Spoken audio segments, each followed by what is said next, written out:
tal? ¿Cómo están? Muy bienvenidos a una nueva edición de las Cartas sobre la Mesa. En nuestro programa ya del año 2021, empezando todo un año agitado en política, no solamente a nivel doméstico, sino que también internacional, marcado por la pandemia, la expectativa de la recuperación, los conflictos políticos, la fragilidad de la democracia y una serie de otros temas que finalmente levantan, yo diría, si no incertidumbre, también expectativas en la ciudadanía respecto a cómo se va a enfrentar todo lo que viene. En el caso de Chile, estamos hoy día frente a lo que es una elección múltiple en la práctica, pero cuya importancia es innegable. Los convencionales por una parte, pero también lo que es el gobierno comunal, con los concejales, alcaldes, e incorporando a un nuevo actor dentro de la estructura administrativa del Estado, como es el gobernador regional. En esta oportunidad vamos a estar con nuestro panelista estable, a quien saludamos, Kenneth Pugh, senador de la región más ancha de Chile, desde Rapa Nui hasta San Felipe Los Andes, pasando por el litoral de los poetas. Senador, ¿cómo está? Gusto en saludarte. Muy bien, muchas gracias y qué bueno recordar el océano. Nosotros tenemos los parques marinos más grandes de Chile, 1.000.000 de kilómetros cuadrados, así que no me honor la región que le da el ancho a Chile. Exactamente, y como invitado especial en esta oportunidad tenemos a una persona que tiene experiencia política, que posee, yo diría, una larga trayectoria en el ámbito social, en el ámbito comunal, particularmente en la comuna de Santiago, y por supuesto él va como candidato a concejal en esta oportunidad por el Partido Socialista. Él tiene una trayectoria no, digamos, no menor relevante y ha tenido un servicio público que es importante también en términos de que es actualmente presidente de la Fundación Santiago Nuestro y Ciudadano. Don Ismael Calderón, ¿cómo está? Gusto en saludarte. Igualmente, porque muchas gracias por la invitación, Guillermo, senador, así que aquí estamos, disponibles en esta entrevista. Bueno, hay varios temas. Digamos, tú vas por concejal en la comuna de Santiago, una comuna que no está exenta de problemas. Si bien es cierto, el monumento de Baquedano está en Providencia, pero está justo en el límite con Santiago. De alguna forma eso le toca. Pero además hay una serie de otros temas, digamos, concretos. Empecemos quizás por lo más básico, Ismael, porque probablemente muchos otros candidatos a concejales a nivel nacional tienen, yo diría, la necesidad y para el ciudadano es importante conocer cuál es la plataforma de tu campaña, para empezar por ahí y luego ir a los problemas más coyunturales. Perfecto. Bueno, efectivamente, tal como tú señalabas, yo apelo mucho a la experiencia. Yo creo que es relevante tener experiencia en estos cargos que son importantes. Yo pretendo, por ejemplo, que en la nueva Constitución se establezcan los municipios en verdaderos gobiernos locales. Hoy día no son gobiernos locales. Viene de mucho tiempo, esa esperanza del mundo municipal, y que los consejos municipales efectivamente sean más relevantes de lo que son, porque hoy día particularmente no tienen iniciativa de ley, por ponerle el nombre a lo que tienen los parlamentarios. Ellos pueden presentar propuestas, pero si el alcalde y si hay presupuesto se pueden llevar a cabo o no. Por lo tanto, hay una importante reforma municipal que ojalá en la nueva Constitución quede plasmada y que se modifique la Ley Orgánica de Municipalidad. Con respecto a la plataforma temática, efectivamente aquí Santiago es un componente distinto, la comuna ha variado, una comuna que hoy día tiene más de 400.000 habitantes, un gran porcentaje de migrantes, particularmente de hermanos venezolanos y peruanos, que es la migración más grande que hay en Santiago que vive. Por lo tanto, de ahí suscitan algunos problemas, los problemas de convivencia que existen en distintos barrios, los problemas que hay, ya que 7 de cada 10 santiaguinos vivimos en edificios, por lo tanto, aquí ya hay una problemática de vivir en altura, los gastos comunes, la relación que hay con las comunidades, etcétera. Yo creo que ahí estaríamos hablando de nuevas temáticas de la Comuna de Santiago. Y bueno, y el tema del adulto mayor, que para nosotros es importante, lo hemos visto en esta pandemia, lo han pasado solo muchos de ellos, del solo hecho que no se pueden reunir en sus clubes de adulto mayor porque están prohibidos. Entonces yo creo que no lo están pasando muy bien y ahí hoy día necesitan un municipio más presente, más activo, más acompañador. Y por cierto, el tema de seguridad que atraviesa, yo creo que todas las comunas del país, y Santiago no queda al debe con eso. Nos preocupa la seguridad que viven, la inseguridad que vive en algunos barrios, como el barrio Yungay, el barrio Universitario, el barrio Franklin, donde lamentablemente se han ido ocupando y tomando esos barrios algunos sectores que se dedican al microtráfico y hasta al narcotráfico. Yo creo que eso ya es preocupante. Yo lo dejaría ahí. Esas son algunas temáticas. Por cierto, la educación, que sigue siendo relevante en Santiago, están los colegios emblemáticos. Así que eso. Digamos, Kenneth, digamos, y con la posibilidad, por favor, que también hagas preguntas, pero quisiera preguntarte desde el Senado y la experiencia que tú has logrado acumular en estos 3 años y medio prácticamente, ¿cómo se ve la comuna? ¿La comuna es importante en el debate del Senado, en las distintas instancias que te ha tocado debatir legislaciones, cosas por el estilo, o la comuna se ve como a menos, digamos, y todavía subsiste la idea de que Chile es unitario, por lo tanto todo en todas partes se hace igual? Mira, haciendo paralelo con lo que señala Ismael, los gobiernos comunales son los más importantes. A cualquier parlamentario le gustaría tener la popularidad de un alcalde.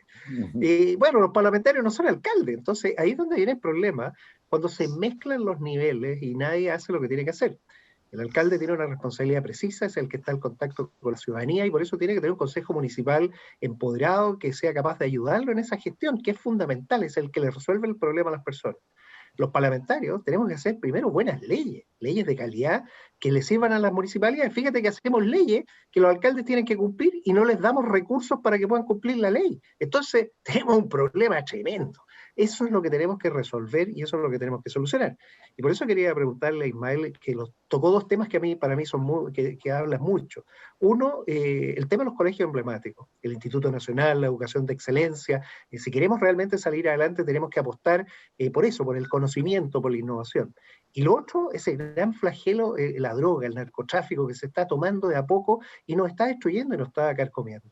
Me gustaría si nos pudieras anticipar más o menos qué ideas, qué es lo que te gustaría a ti hacer desde Santiago, que es lejos la comuna más importante de Chile, porque está el epicentro del país ahí. Así que escucharte qué es lo que nos puedes comentar. Sí, gracias. Claro, efectivamente la educación pública es importante en nuestra comuna. Ya pronto se van a traspasar los colegios a nivel central con la reforma.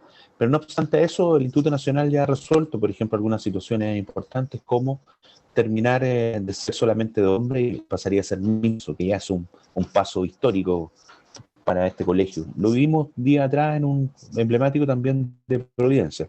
El Instituto Nacional, una vez que vuelva un poco a la normalidad, porque hoy día están con clases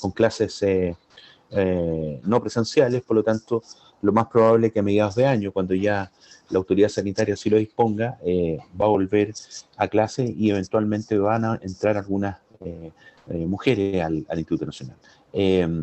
Yo creo que efectivamente hay que seguir y que el Instituto Nacional y el Liceo 1 y el Liceo de Aplicación, entre otros, el INBA, puedan recuperar el sitial que siempre tuvieron, que eran importantes, no solamente en la prueba final, en el ingreso de su alumno a la universidad, sino que también iban llenando de propuestas, de ideas al mundo municipal y al mundo nacional. Yo creo que eso falta eso, y yo tengo fe en esta generación que, imagínense que a partir de sus manifestaciones, estamos hoy día conversando de una nueva constitución, por lo tanto, ellos también tienen mucho que proponer y yo confío en esa generación, por cierto, en aquella que esa rebeldía la canaliza de forma pacífica. Y el tema del flagelo que usted dice claramente es preocupante. La gente pide más carabineros. Sí, yo creo que puede ser también que falten carabineros. Acá en Santiago tenemos una preocupación fundamental por las manifestaciones, por lo tanto hay comisarías que se preocupan particularmente del centro cívico, todo lo que tiene que ver con el Palacio de la Moneda, todo lo que tiene que ver con las inmediaciones de la Plaza de la Dignidad, por lo tanto hay más preocupación en ese ámbito que preocupación en los barrios. Yo creo que ahí falta una mejor distribución de los carabineros. Eso tiene que ver con la Dirección General y con el Ministerio del Interior. Usted sabe que los alcaldes ahí, si bien es cierto la ley les otorga alguna facultad en términos de seguridad, pero ellos no mandan a carabineros, por lo tanto, ahí también la autoridad política tiene que resolver esa situación. Pero yo confío en estas nuevas normativas que ha sacado la Contraloría y entiendo el Ministro del Interior, de subir a un móvil de seguridad municipal a un carabinero, como se hacía antiguamente, en los años 90. Yo era más joven, ahí me recuerdo Rabinés, cuando fue alcalde de Santiago. Él inventó patrullando su barrio y iba con un carabinero dentro del móvil de seguridad. Yo creo que de eso debemos recuperar eso, porque la gente necesita mayor preocupación de carabineros, mayor presencia. Ahora en la pandemia, claro, se ha visto más presencia, pero cuando se termina la fiscalización se van y los barrios en la noche quedan como estaban, con la preocupación de siempre, con el microtráfico que sigue aumentando y otro tipo de delitos. Hablamos del tema de la convivencia barrial. Por lo tanto, hay hartas situaciones que involucran a una ciudad, como decía yo, de hoy día de más de 400.000 habitantes y de 2 millones de personas que transitan en el centro de Santiago diariamente. Sí. Ismael, quiero llevar un poco, quizás, antes de entrar a otros temas, ¿cómo se está llevando a cabo la campaña en tiempo de pandemia? ¿Hay fair play? Imagino que las ferias siguen siendo un punto de atracción para los candidatos. ¿Y cómo es la relación con los candidatos a alcalde, a gobernadores y presidente? Porque finalmente está todo unido en una suerte de línea. ¿Cómo es la vida de un candidato a concejal en estas condiciones? Es bien compleja, porque además nos ha tocado hacer campaña, tal como dices tú, en pandemia, pero además en el verano, que es situación que no estábamos acostumbrados. Primera campaña que hago yo en el verano, en febrero, en enero, febrero, por ejemplo. Y para qué hablar de todas las restricciones que hemos tenido. Hoy día hay un permiso que otorga la comisaría virtual para hacer campaña en aquellas comunas que se encuentran en cuarentena. Ahora bien, claro, uno se encuentra en la feria, que sigue siendo el lugar de mayor afluencia de gente, y con distancia social, pero es bien complejo, porque en la feria es muy difícil que haya distancia social. Trata de andar, por cierto, con la mascarilla y no sacarse la mascarilla para nada, porque yo creo que es lo único que nos puede salvar de algo. Y también tener cuidado en la entrega de los papeles, porque hay mucha gente que no te recibe por el tema sanitario y otra gente que ya a esta altura, y eso que todavía estamos a menos de un mes de la elección, ya no quiere recibir más papeles porque le han llenado de papel en sus casas. Y además hay mucha desinformación, Guillermo, y eso es preocupante. No sabe la gente cuántos votos va a recibir el 11 de abril, cuando uno le explica que son 4 votos, y cuando uno le explica que, por ejemplo, en el voto de concejal en Santiago hay 80 candidatos, por lo tanto va a ser una sábana. ¿Para qué hablar de los constituyentes? Entonces ya la gente ahí empieza con las complicaciones, y ahí yo creo que hay que apretar el tema de la información. Yo creo que los medios como estos ayudan harto, y así toda la gente no está muy arriba en términos de la información. Y con respecto a los candidatos, claro, te decía 80 candidatos concejales para una comuna que elige 10 concejales. En alcalde se llevan 5 candidatos, uno que va a la reelección, Felipe Alessandri, el alcalde actual, y los 4 restantes son del mundo de la oposición, por decirlo. Hay un candidato de la Unidad Constituyente, que es Alfredo Morgado, hay una candidata del mundo del Partido Comunista, el Frente Amplio, Yassi Hasler, y otros 3 candidatos, uno del Partido Humanista, del Partido Ecologista y otro partido más chico. Por lo tanto, ahí también hay una dispersión. Hay una dispersión, no solamente en Santiago se ve esta dispersión, también en otras comunas, y bueno, lo que uno empieza a ver, claro, es la convivencia republicana nomás en la feria, cuando se encuentra con sus colegas que andan haciendo campaña, lo único que quieren. ¿Quién alguna consulta? Sí, mira, el tema de las redes sociales, ¿cómo has visto este fenómeno? ¿Has visto además violencia, ataque, fake news? O sea, ¿se ha generado desinformación? ¿Cómo podría ser tu apreciación de esta campaña? Sí, yo he visto algunos comentarios de tono, claro, de otro tono. Yo creo que efectivamente las redes sociales llegaron para instalarse en las campañas políticas particularmente. Yo creo que es muy relevante la red social Facebook, que yo creo que es la que tiene mayor cobertura que otras redes, porque Twitter es más que nada para relatos y comentarios más políticos, etcétera, pero el Facebook te da otra gama. La mayoría, yo creo que fundamentalmente la gente mayor hoy día tiene Facebook, que es la única forma que nosotros podemos llegar, porque tal como decía hace un rato atrás, los clubes de adultos mayores están cerrados, las juntas de vecinos igual. La única forma que uno tiene que llegar a ellos, si no es la feria, si no es el puerta a puerta, lo tenemos por Facebook. Y ahí por lo menos se da la posibilidad de dialogar y de entregar información. Yo creo que el fake news se ve más en Twitter, ¿eh? Ahí uno, claro, hay algunas interacciones que no corresponden. Perfecto. Tú mencionabas dentro de lo que nos expusiste al principio que una de las cosas que te llamaba la atención en la convivencia era el tema de los gastos comunes en los edificios. Sí, ¿Qué propuesta tienes? ¿Qué cosa es lo que te gustaría sí. tú impulsar ahí? Bueno, gracias por la pregunta, porque efectivamente acá yo creo que llegó el momento de modificar la ley de copropiedad. Particularmente lo que tiene que ver con la fiscalización de las comunidades de junta de copropietarios. Cuando uno vive en edificio, mes a mes te llega la cuenta y de repente tú te vas con los montos totales y dices, chuta, ¿por qué estoy pagando esto y el mes pasado pagaba el otro? Claro, uno tiene que ser experto contable para saber que de acuerdo al metro cuadrado de tu departamento, que de acuerdo que en el mes se hicieron distintos gastos, como el gasto de mantención del área verde, el ascensor, etc.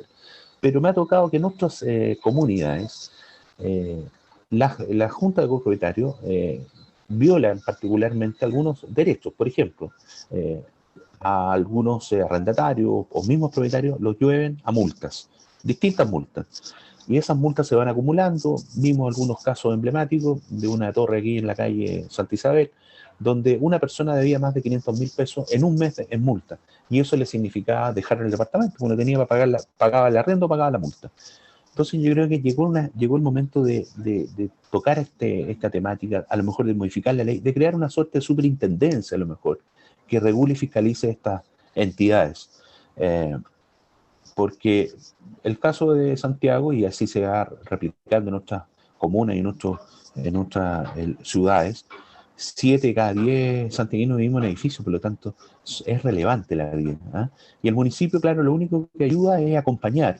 Aquí hay un programa que se llama Santiago en Altura, que ayuda, pero tiene un abogado, y yo creo que ahí hay que fortalecer, es el gran desafío para la gestión que viene, fortalecer ese programa con más profesionales, y aparte de acompañar y ayudar y asesorar a las comunidades, también presentar algunos requerimientos a los juzgados de policía local. Algunos juzgados ya se encuentran muy similar a lo que pasa con los juzgados de menores o de familia, se encuentran ya bien activados de documentos. Por lo tanto, yo creo que hay que ver este tema y hay que, por eso yo hablo de modificar la ley de copropiedad. Yo creo que sería una buena temática, y usted como senador que podría a lo mejor mirar y trabajar esa temática. Mira, lo podemos conversar ahí con Álvaro Elizalde, el presidente de tu Perfecto. partido, y podemos buscar una buena fórmula, porque efectivamente hay que tener reglas claras, pero hay que controlar las reglas. Así Si no somos es. capaces de controlar, bueno, las cosas pueden ocurrir cualquiera. El último es relacionado con el Santiago patrimonial. Sí. La historia colonial de Chile está en Santiago, está la historia además republicana, con edificios emblemáticos, pero está todo este tema de gente que no entiende el valor, que raya, que destruye, no mira las esculturas ni los monumentos, simplemente algo tan sencillo como el rayado que no es artístico, o sea, el tag, la instrucción visual, el dejar mi marca, porque yo soy más importante y respétenme a mí, pero yo no respeto a nadie. ¿Cómo ves tú que eso se podría avanzar? ¿Qué cosas se podrían hacer al respecto para poder cambiar eso? Yo creo que debemos emular alguna iniciativa. Me da la sensación que hay que dar espacio a este tipo de cultura callejera que le llaman ellos, ¿eh?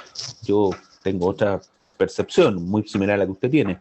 Yo creo que debemos seguir jugando con darle espacio y entregarles murallas y paredes públicas para que hagan este tipo de rayados. Pero por cierto, claramente respetando nuestros monumentos, nuestras casas patrimoniales. Hoy día usted se pasea por la Alameda y parece efectivamente una guerra, que haya pasado una guerra, porque está todo rayado, no hay respeto para nada. Por lo tanto, efectivamente debemos redoblar, y eso parte de los colegios, ¿no? Yo creo que de la educación básica y media hay que reforzar por qué existen los monumentos. Hace un día atrás un periódico sacó una estadística a partir del día de la conmemoración del Día Internacional de la Mujer, de todos los monumentos que existen, el 4,6 solamente homenajea a las mujeres. ¿Ah? Por lo tanto, también tiene que ver con esta mirada, esta brecha de género que existe, no solamente salarial, sino que también en los monumentos. Y con respecto a la educación, efectivamente, debemos reforzar y que la gente conozca porque hay que cuidarlo, porque es parte de nuestra historia. ¿Sí?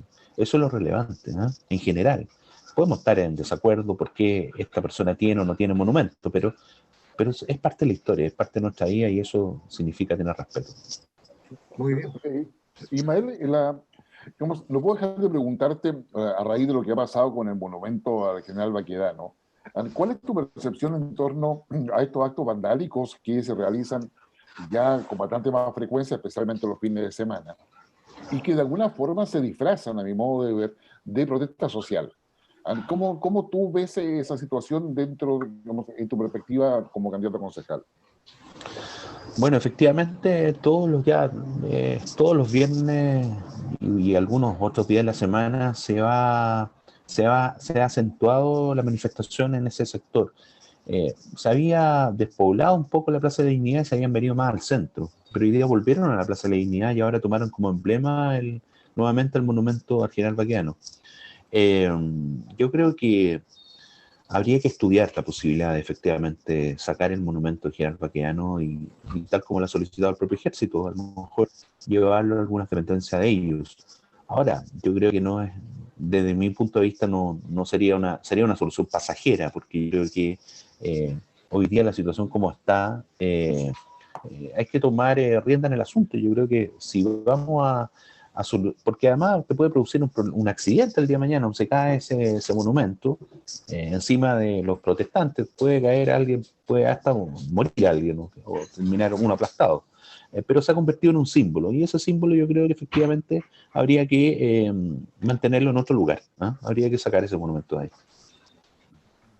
Digamos, pero como eso, sabiendo que no va a resolver en la práctica los actos No, de no, ese es el tema. Aquí, ahora, yo pensaba que el proceso constituyente iba a encauzar un poco las demandas, lamentablemente no las ha encauzado, es un problema que vamos a insistir. Aquí efectivamente la política tiene que actuar, que tampoco han hecho mucho esfuerzo, eso hay que reconocerlos, pero yo creo que falta mucho más. Ahora, estamos hablando de una manifestación inorgánica, porque tampoco uno no tienes líderes que lleven adelante esta manifestación, pues si hubieran liderazgo sería más fácil sentarlos en una mesa y conversar de cuál es la problemática, porque hoy día cuál es la problemática, que se vaya Piñera, pero si el presidente Piñera va a cumplir su mandato y va a entregar el mandato el 11 de marzo del 2022, por lo tanto es una situación que está.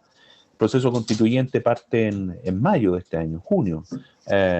Por lo tanto yo creo que ahí, claro, yo entiendo un poco a los jóvenes en particular, que tiene que ver con la represión que han vivido muchos de ellos por parte de la policía. Bueno, hay un proceso que se tiene que llevar, la reforma a Carabineros, que eso es muy relevante, importante. Por eso yo creo que es tiempo de la política que haga su tarea, y encauzar a partir de las instituciones. Estamos en democracia, tenemos que proteger y defender la democracia. Sí, digamos, permíteme, a ver, tú me decías que son 400.000 habitantes en la comuna. ¿Cuántos adultos mayores hay que, bueno, ellos obviamente votan? ¿Cuántos votantes hay en la comuna?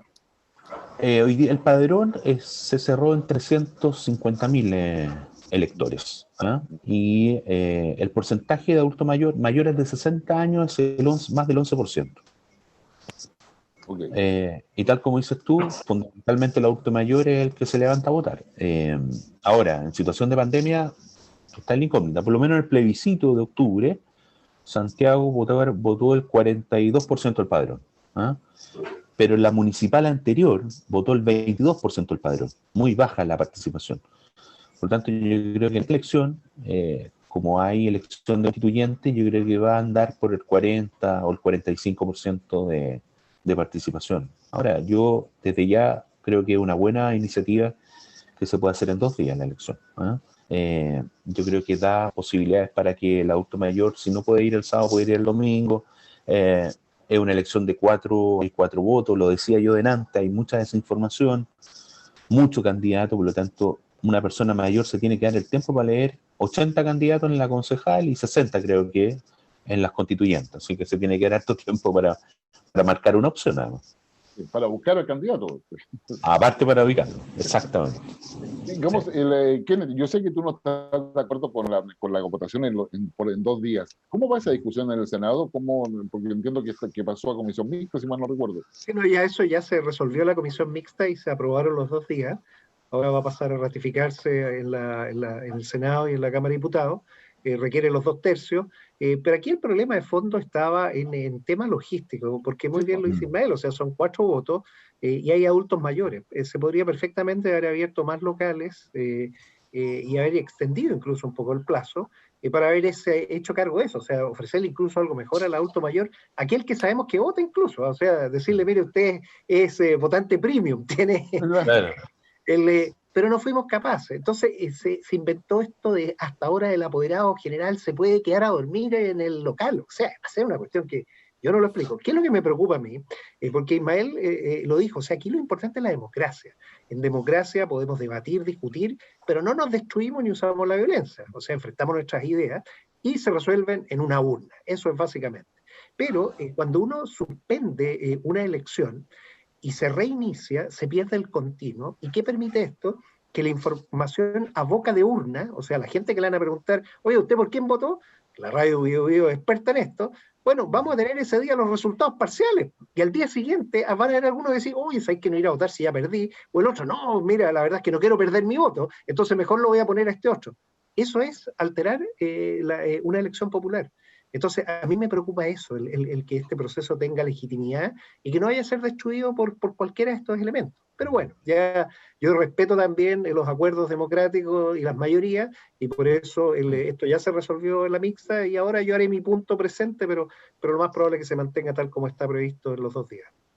No, eso yo creo que va a ser un tema, digamos, en la práctica, porque no se va a hacer en 2 días, aparte que pueden robar la urna, lo hemos visto en otros países, en otras democracias, es decir, cuando son más de un día, la urna desaparece, cambian los votos, o sea, digamos, se genera todo un cuestionamiento respecto a la transparencia del proceso, que es justamente uno de los elementos más valiosos de nuestro proceso republicano ya por muchas décadas, tal cual ha sido el proceso, digamos, de vacunación.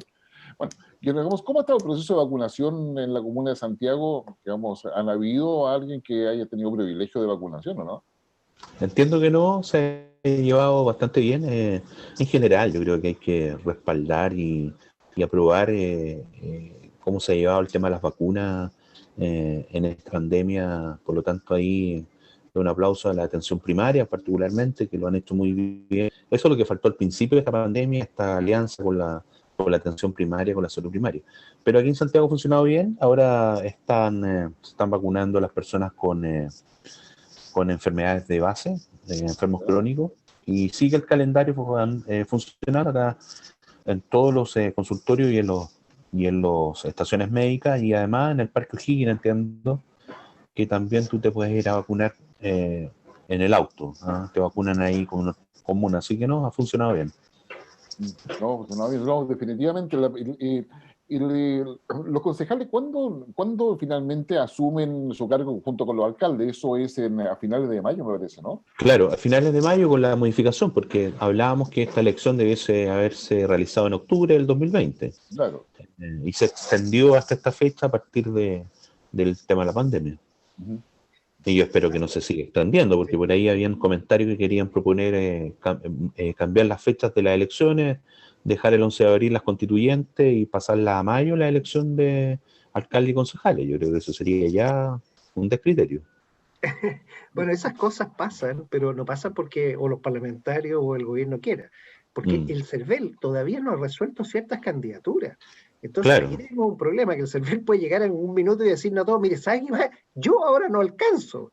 Y ahí se podría presentar lo que efectivamente dice Ismael, que se hagan las elecciones de los gobernadores regionales con los constituyentes el 11 de abril, y se use la fecha que ya está puesta el 9 de mayo, que es la fecha de la segunda vuelta de los gobernadores regionales, aquellos que no alcanzan en la primera el 40%, para poder hacer el proceso de los que no se, en el fondo, darle a los alcaldes y a los concejales la oportunidad que todos puedan participar en igualdad de condiciones.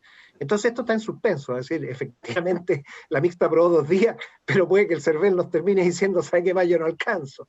Son esas cosas propias de lo que nos ha pasado. La pandemia ha afectado lado, el proceso que hemos hecho, que queremos que ocurra también, no es algo normal, tenemos que adaptarnos y entender, y bueno, buscar la mejor solución, pero que funcione la democracia y con respeto, sin violencia, y dialogando, debatiendo y respetando después lo que las urnas decidan. Sí. Ismael, nos quedan 15 segundos. ¿Cuál sería tu mensaje para quienes son los que, tu público, tu potencial elector requiere escuchar?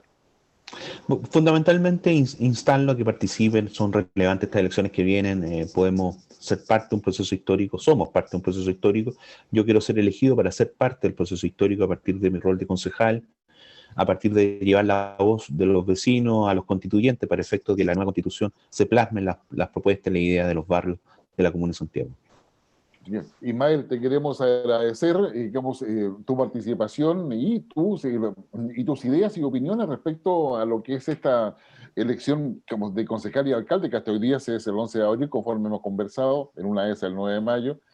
Pero sí, definitivamente la participación ciudadana es fundamental y como dice Kenneth, la democracia se hace en el debate, en el diálogo y en el voto, y es una responsabilidad de todos nosotros. Así que, Ismael, suerte en tu candidatura, y gracias por tu comentario y aporte a nuestro programa.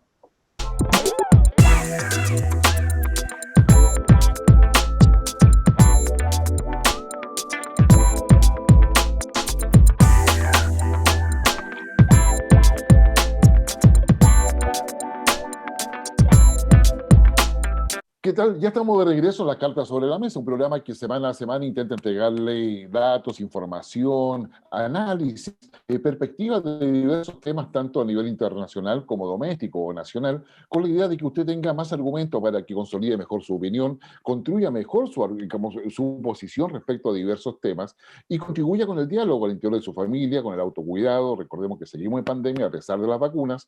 Las vacunas recién tienen un efecto cuando están las 2 dosis dadas, pero además más del 80% de la población inoculada. En consecuencia, todavía nos falta bastante para llegar a eso, y eso implica que el autocuidado, la distancia social, el uso de mascarilla, el lavado de manos, son esenciales. Quiero invitarte que en este segundo bloque hagamos un paneo dentro de lo que es la realidad, tanto internacional como doméstica, y quizás para eso es mejor empezar por lo internacional. Permíteme hacer una pequeña introducción y te dejo luego para que tengas el espacio para el análisis necesario que es relevante, porque lo bueno de tener a Kenneth es que no solamente su experiencia, sino que su posición dentro del Senado, en las comisiones que participa, le da acceso también a una perspectiva que es interesante para poder entender hacia dónde tenemos que mirar como país, un país como Chile que es altamente interdependiente. Cualquier cosa que pase en el mundo nos afecta. En consecuencia, si no sabemos lo que pasa en el mundo, vamos a estar equivocados quizás en muchas decisiones que debemos tomar, particularmente desde un punto de vista de más largo plazo, como es lo que va a suceder en la constituyente. Pero vamos un poco a lo que está sucediendo. En Estados Unidos todos sabemos que Joe Biden ha asumido su cargo en contraposición y en muchas medidas a lo que había hecho Donald Trump. Y el foco de Biden ha estado particularmente en la recuperación económica. De hecho, acaba de aprobar el Senado hace pocos días atrás una ayuda económica por varios miles de millones de dólares que van directamente a los bolsillos de los ciudadanos, a la educación, a la salud y a todas, a la pequeña empresa y mediana empresa de Estados Unidos. Y eso se considera, yo diría, un gran aporte y un gran capital político además para Joe Biden. Pero también Joe Biden ha planteado de que es necesario volver a la cooperación internacional, al multilateralismo, ha estado en la Conferencia de Seguridad de Múnich, ha planteado claramente su visión respecto a China, ha planteado también su visión respecto a Rusia, ya vamos a tocar algo sobre eso también, ha planteado también que su foco en América Latina va a ser un foco mucho más en Venezuela y en Cuba, de cooperación con el resto de los países. Es decir, Biden ya ha ido construyendo una mirada y los fundamentos y bases probablemente de lo que va a ser su estrategia de seguridad nacional, que es un documento que todo el mundo espera una vez que asume cada presidente en Estados Unidos, porque marca la directriz respecto a cómo se va a mover este país en el mundo, y donde para Chile es relevante. Y es relevante porque Estados Unidos es parte de nuestras alianzas tradicionales. Tenemos nuestro primer acuerdo de libre comercio fue con Estados Unidos, efectivamente, pero también tenemos al lado otro país como es China, que está en recuperación económica, y que si está China en recuperación económica quiere decir que va a demandar más recursos naturales, que es nuestra especialidad como país, en el tema del cobre, también en todo lo que es la agroindustria, que se ha desarrollado mucho en virtud de esas exportaciones, también en inversiones, cosa que no deja también de preocupar no solamente a Chile, sino que a varios otros países por la implicancia que eso puede tener en virtud de lo que es la vacuna. Y también al lado está Rusia, y disculpa, Kenneth, que junte muchas cosas a la vez, pero Rusia no solamente está tratando de que la Sputnik, su vacuna, sea producida por laboratorios tanto europeos como de América Latina. Es decir, está conversando, digamos, con Inglaterra, o sea, perdón, con Argentina, está conversando con Brasil, ha tenido unas conversaciones con México, se lo ha planteado en España, pero también está vendiendo armas, porque le está ofertando, digamos, sistemas de armas a Argentina, está en conversaciones con Brasil. Brasil está adquiriendo también armamento, digamos, no menor en términos de sistemas, y hace que Rusia, China y Estados Unidos finalmente estén interesados en América Latina y por supuesto interesados en lo que pasa en Chile, porque Chile aparece ordenado, aparece con un nivel de eficiencia institucional en la vacuna, por ejemplo, que es impresionante, está incluso por sobre Israel la semana pasada, y eso hace que Chile sea visto como un país referente. ¿Cómo lo ves tú, Kenneth? Como creo que he ido tocando varios puntos, pero me parece que una reflexión en torno a eso es más que relevante. Bueno, mira, para Chile es fundamental entender toda esta dinámica de poder que existe entre los grandes. ¿Y por qué? Por el tema económico, la estabilidad. Estados Unidos, si bien ya tiene un nuevo presidente, todavía no tenemos nuevo embajador de Estados Unidos en Chile. China sí decidió, después de 4 meses de ausencia, el anterior embajador Subu nombró y ya está un embajador de carrera, Liu Qingbao, que va a dar quizás luces de lo que es esta nueva relación que China quiere establecer con América. ¿Y por qué? Porque esta es la puerta de entrada y de salida de alimentos premium que tiene China y de tecnología. Hacia las costas del Pacífico llegan los vehículos, llegan los barcos con toda la mercadería que viene de China, pero de estos mismos lugares salen los minerales y los alimentos premium. Esa relación comercial hay que entenderla porque deja de ser solo el socio comercial y empieza a ser una alianza por la dependencia que empiezan a tener de los mercados.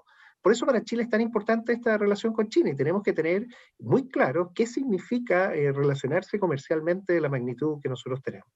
Rusia, por otro lado, es un actor que está ubicando un espacio, está viendo cómo lograr posicionarse, pero obviamente Estados Unidos y China lo han dejado bastante afuera. Y es por eso que vamos a ver ciertas acciones particulares y puntuales, pero no nos olvidemos que China y Estados Unidos comparten el Pacífico y son los 3 más grandes usuarios del canal de Panamá. En ese orden, China, Estados Unidos y Chile. Luego, Chile sí tiene que decir cosas en el Pacífico, y ahí es donde queremos que ojalá el proceso de reactivación venga de la mano con inversión, atraer inversiones. Lamentablemente, la inversión norteamericana, por ejemplo, que teníamos en los sistemas de distribución eléctrica, específicamente la región que yo represento, Chile Quinta, una empresa norteamericana de California se la vendió a State Grid, a China, lo cual habla de la globalización de nuestros mercados. Y entender lo que va a ser así, queramos o no queramos, China va a ir teniendo cada vez un protagonismo más grande sobre el cual nosotros tenemos que tener relaciones. Y esas se hacen a través de las embajadas. Nuestro embajador en China, el embajador de China en Chile, de la forma en que seamos capaces de establecer este vínculo y entendiendo que también fuimos el primer país en firmar un tratado de libre comercio con China, tal como lo señalaste con Estados Unidos. Entonces Chile está en una posición ventajosa y nuevamente el nombre del país empieza a aparecer por un fenómeno también que habla bien de la gestión, que ha sido el proceso de vacunación, Guillermo, que yo creo que eso merece realmente un reconocimiento. Sí, no, sin lugar a dudas. O sea, nuestro proceso de vacunación habla, o sea, desde afuera, yo conversando con analistas que están en diversos países, ellos lo envidian en términos de cómo lo pueden hacer, cómo pueden llegar a la población en su territorio, cómo la gente además se organiza y cumple el calendario que tiene. le llamó muchísimo la atención, por ejemplo, que el presidente se fuera a vacunar cuando le tocó por edad, le fue a un centro rural, que se yo, como cualquier vecino, no tuvo ninguna pieza especial para vacunarse, nada, sino que fue así, que lo comparaban con respecto a lo que es el vacuna gate que ha pasado en Argentina con renuncia de ministros, a lo que ha pasado en Perú también con renuncia de varios ministros, incluso expresidentes incluidos, y a su vez también en Ecuador, y también en Colombia llegó a pasar un poco de todo eso. Entonces, bueno, Chile en eso se destaca, y creo que tú lo dijiste al pasar, pero el hecho de que se destaque, lo que se lee afuera, es que Chile tiene institucionalidad. Es decir, las cosas funcionan, a pesar de lo que nosotros pensamos acá en Chile, en el interior, digamos, de repente los árboles no nos dejan ver el bosque, pero desde afuera, digamos, se destaca muchísimo, muchísimo todo eso. Ahora, y la otra cosa que ha estado sucediendo es lo que está acá en la región. La semana antepasada, el fin de semana pasado, perdón, estuvo elecciones municipales en Bolivia, donde las fuerzas de Arce tuvieron, digamos, y de Evo Morales, a su vez tuvieron una fuerte votación en la zona rural, pero en la zona urbana ganó la derecha, si se quiere decir de esa manera. Aún falta mucho para tener los cómputos completos de este proceso electoral, pero eso hace pensar de que Arce no la va a tener fácil en la Asamblea, en el Congreso boliviano, no va a ser complejo y va a necesitar sacarse de encima en realidad Evo Morales, por una parte. Y en el caso de Ecuador, finalmente, el representante de pueblo originario, como Pérez, queda, o sea, perdón, como él, claro, justamente queda fuera de la segunda vuelta y finalmente va Arauz con Lasso, va el correísmo en el fondo con la centro derecha. Lasso es un empresario, y normalmente los movimientos indígenas suelen dividirse, pero suelen dividirse a favor de la derecha, digamos que en Ecuador, cosa que para nosotros no es menor, porque tanto el caso de Bolivia como Ecuador son socios estratégicos, más allá que con Ecuador tengamos una mejor relación, con Bolivia una relación que pasa por distintos altibajos y normalmente está más en la parte baja, y claramente nos lleva a una situación, yo creo que se puede ver. ¿Cómo ves tú la situación en la región general? Mira, bueno, uno quizás más importante es el caso de Argentina. Yo creo que si hay un país con el que Chile tiene que tener una relación especial es Argentina. Y en Argentina la inflación se disparó, 50%, el default, la amenaza de los problemas económicos, va a generar movimientos importantes. Y esto también dice directa relación con la confianza que tienen los inversionistas de los países. ¿Qué es lo que me ha tocado ver? Ya inversionistas argentinos que se han decidido venir a Chile. O sea, y uno le dice, pero ¿cómo si no son? Bueno, pues si ustedes están estables. O sea, cuando tú hablas de institucionalidad recién, esto es no menor. Efectivamente, aquí el sistema está funcionando, las vacunas están funcionando, la institucionalidad, si bien está siendo cuestionada, pero sigue soportando. Y eso es lo que hace que muchos digan, bueno, aquí hay oportunidades. Entonces, partiendo de Zona Norte, Argentina está en una situación económica compleja, que su desenlace es como los pronósticos médicos, esos inciertos, o sea, reservado, pronóstico reservado, que tenemos que seguirlo por los efectos que tienen para nosotros. El caso de Bolivia muy bien lo menciona, no le va a ser fácil y se va a producir balance. En Perú hay una situación bien particular, pero sí quiero referirme a Ecuador porque con Ecuador tenemos algo en común. Vamos a tener elecciones el mismo día, el domingo 11 de abril. Ellos tienen su segunda vuelta presidencial y eso va a marcar efectivamente un antes y después. ¿Qué me gusta de Ecuador? Es algo que nosotros en estos momentos decimos que no nos está resultando bien, que es el tema de la seguridad pública. Y Ecuador, ¿qué hizo el presidente Correa? Y por eso, como aquí tuvimos, este es un panel que entiende del Estado y que ha visto presidentes socialistas en otros países hacer cosas. Correa instauró un Ministerio de Seguridad Pública y creó algo que fue notable, el ECU 911, un sistema en el cual en las capitales regionales y provinciales más importantes se ponían centros para poder integrar todo el problema de riesgos completos, desde lo que hace la ONEMI, lo que hacen las policías, lo que hacen todos los sistemas de ambulancia, centralizados, con un número único, con una capacidad de respuesta y con tiempos de medición. Y eso cambió instantáneamente todos los indicadores del país. ¿Cuál fue la gracia? Que uno no se hizo proyecto, no se puso ni una primera piedra, no se hizo nada, se ejecutó. Y como se ejecutó, se dieron los resultados. Entonces, en seguridad pública, que nosotros estamos diciendo, ¿qué tenemos que hacer ahora? ¿Cómo lo podemos hacer para salir adelante? Yo miraría a Ecuador, miraría cómo lo hizo el presidente Correa, cómo logró resolver un tema complejísimo y cómo es factible. Nosotros estamos discutiendo eso. Cuando tú me dices, bueno, en la región, ¿qué tenemos que hacer? Ser capaces de controlar los procesos de tráfico de personas, si no es migratorio, mejorando esta relación con los otros países para evitar que esas personas lleguen aquí.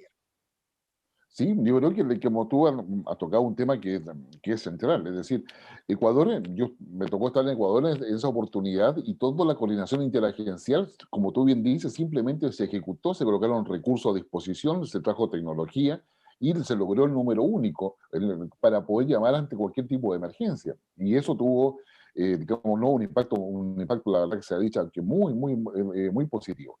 Así que ya que tocamos ese tema, veamos, vamos a nuestro querido, digamos, qué sé yo, nuestro querido país. Estamos, ya lo tocábamos en el segmento anterior, estamos con el tema que finalmente lo vamos a votar en 2 días. Y yo creo que eso nos va a generar incertidumbre dentro de lo que es la percepción de transparencia de un proceso de votación que normalmente ha sido incuestionado, incluso desde el plebiscito 1988, que aparecía como un gran punto de inflexión. De ahí en adelante, nuestro servicio electoral ha estado, digamos, ha pasado todas las pruebas y estándares internacionales a ese respecto. Y yo creo que esta votación de 2 días, si es que se logra ratificar con los 2/3 en el Congreso, va a estar bastante, nos va a complicar bastante dentro del ambiente de incertidumbre que tenemos, porque tenemos minorías que instalan en la agenda una suerte de polarización, cuando, de punto de vista que yo lo veo al menos, la polarización quedó completamente dejada de lado con el 80-20 que se obtiene en el plebiscito del 25 de octubre. Es decir, Chile no está polarizado. Tenemos violentistas, tenemos minorías que por diversas razones digamos, tratan de poder tener banderas de protesta social, pero que no responden justamente a un proceso de polarización. O sea, es decir, ¿cómo analizarías tú nuestro escenario nacional? Bueno, mira, no tengo bola de cristal como No, para no. poder anticipar, pero sí tengo la capacidad de analizar que efectivamente se ha producido algo que no veíamos con tanta claridad. Si analizamos el espectro completo político y nos vamos a los 2 extremos, vamos a ver que en el extremo de lo que se le considera la extrema derecha puede haber autoritarismo. Y ya, ok, hay autoritarismo. Pero en la extrema izquierda hay totalitarismo.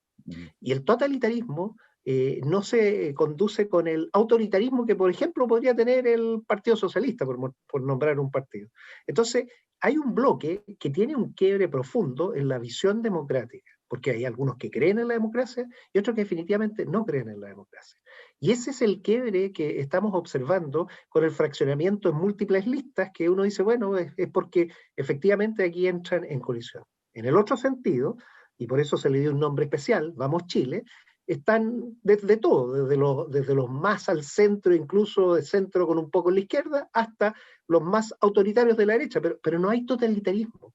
O sea, hay democracia con las diversas expresiones y por eso hay listas únicas. Entonces, eso es lo primero que hay que distinguir. O sea, hay 2 formas de poder organizarse de acuerdo a la intensidad en la cual se están poniendo las propuestas. Habiendo dicho eso, lo que viene ahora es complejo, porque a las personas va a haber que llevarlas a un proceso eleccionario en donde aparecen autoridades que nunca se han votado antes, específicamente el gobernador regional y el convencional, la persona que integra la convención constitucional, o sea, y esa además es por única vez, o sea, va a ser una elección que se va a hacer única vez. Y eso se junta con las elecciones normales de los alcaldes y los concejales. Entonces, una quizás respuesta de prudencia pudo haber sido, mire, para no complicarnos, dividamos en 2 y hagamos primero las elecciones estas que son nuevas para explicarlas bien, y además como hay segunda vuelta, dejemos para la segunda vuelta las elecciones que usted conoce. Y aseguran algo que es bien importante, que es que exista gente que se levante a votar. ¿Por qué? Porque si las elecciones de gobernador regional se hacen solas, la segunda vuelta, ese 9 de mayo, puede que la gente ni le interese para el gobernador regional. Pues, ¿qué es eso? Entonces, era más atractivo haber hecho la segunda vuelta con los alcaldes. Esa era una respuesta. Por otro lado, hay grupos violentos, y eso es lo que yo quiero destacar, que no son parte del sistema. Aquí está el narcotráfico, está el lumpen, está el crimen organizado, que están haciendo uso de esto, están las barras bravas que se están divirtiendo y que se disfrazan dentro de todo este proceso democrático. Si ellos ni siquiera son totalitarios, son antisistemas, no creen en nada.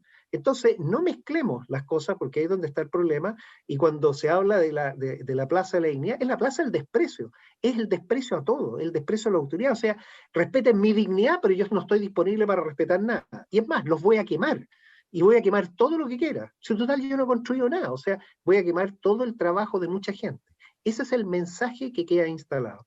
Entonces hay un grupo que ya se sabe la dimensión, el impacto que tiene, que está destruyendo. Y aquí yo espero muchas más voces de condena a aquellos que hacen un mal uso de este proceso democrático para instalar ese discurso de odio, anárquico, antisistémico, y lo único que quieren es acabar con todo, porque no creen en la democracia de hierro.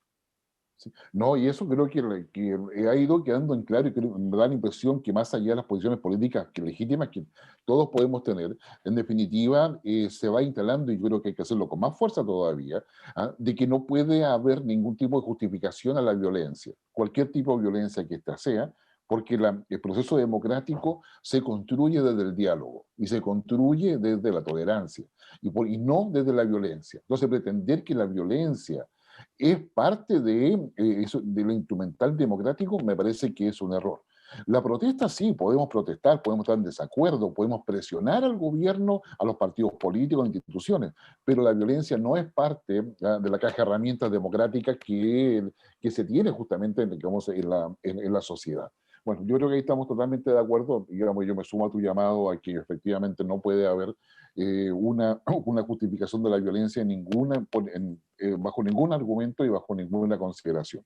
Y la otra cosa que ha estado presente en esta semana y va a estar siguiente es, bueno, ya se acabó el segundo 10%, ahora, digamos, hay una propuesta de tercer retiro del 10%, sale el Lavín con la idea de que, digamos, se saquen los seguros de cesantía al que se tiene, pero viene un periodo complejo desde el punto de vista económico, más allá de las proyecciones que tiene el Fondo Monetario Internacional de un crecimiento nuestro de un 6%, que después me gustaría tocarlo porque eso tiene fundamento. Sí es evidente de que entre marzo y junio, julio, probablemente vamos a tener un incremento de la pobreza por la baja de ingresos y la no plena recuperación de la economía. ¿Cómo se está discutiendo eso en el Congreso, Kenneth? Mira, efectivamente un grupo muy populista cree que la solución es el tercer retiro. Yo quiero recordarle que ya hay 3 millones de personas que son las que más necesitan el dinero, que no tienen dinero en la AFP.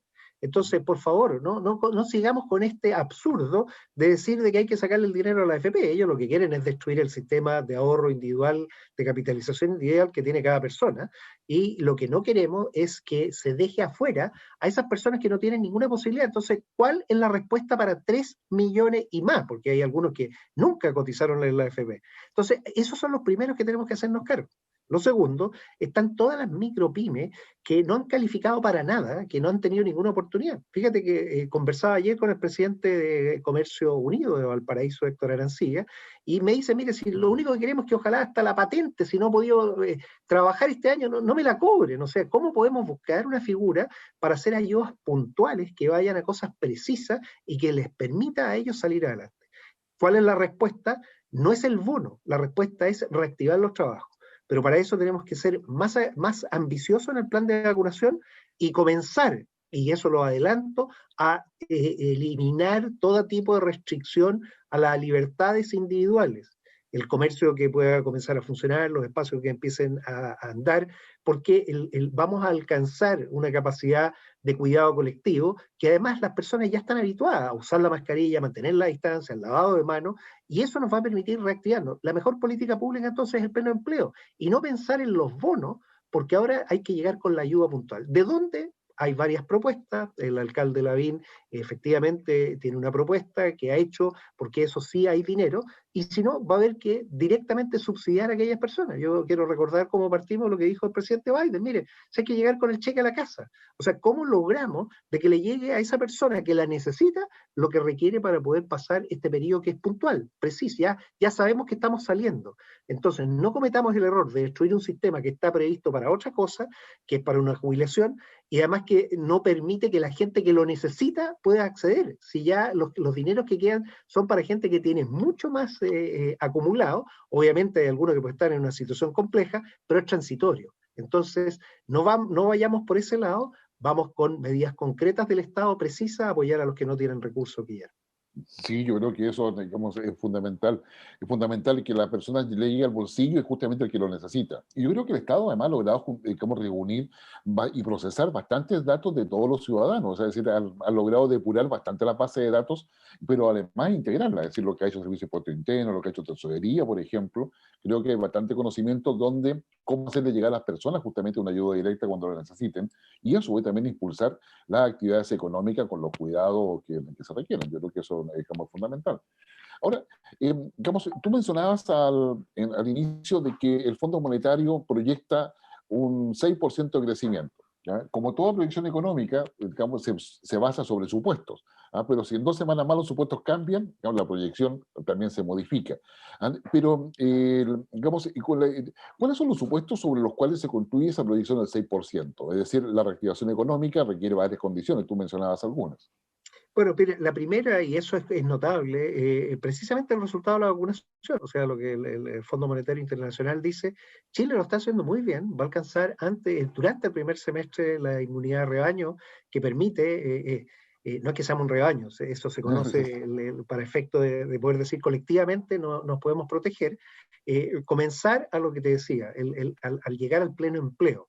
Hoy el pleno empleo no es posible, aunque queramos, porque hay comunas que están en fase 1 que no van a poder tener a la gente trabajando, y más las pequeñas pymes, que es donde está el 90% de las personas. Entonces, tenemos un escenario que es bastante restrictivo en el primer semestre, pero el segundo semestre muy auspicioso. Y el segundo semestre además vamos a tener la segunda componente que es política. Se va a iniciar el proceso de discusión de la nueva constitución. Y esa es la garantía que existe para que todas las demandas puedan quedar incorporadas de la mejor forma que se pueda. Entonces, por un lado tenemos una suerte de paraguas, que es el protector, una capacidad de vacunación que va a permitir a la población poder seguir funcionando con bastante menos riesgo, y por otro, una respuesta concreta a un problema social. Esos dos son los elementos económicos que ayudan a que una economía pueda empezar a salir adelante. Y por eso las estimaciones se hacen en base a esos cálculos. Ahora, ojo que estos son, no es que hay figuras geométricas, se habla de la U, de la V, la W, o sea, el tema es que aquí vamos a entrar en oscilaciones. Y esas oscilaciones hay que comprenderlas porque el país no es que parta despegando rápidamente, puede que se le acabe la capacidad y de nuevo venga una caída. Entonces, tal como existen las segundas y las terceras olas de contagio que las hemos visto, va a pasar lo mismo en la economía. Van a tratar de partir y va a frenarse un poco. Nuevamente, va a ser un diente de sierra, pero eso va a permitir que a la larga salgamos más rápido que el resto.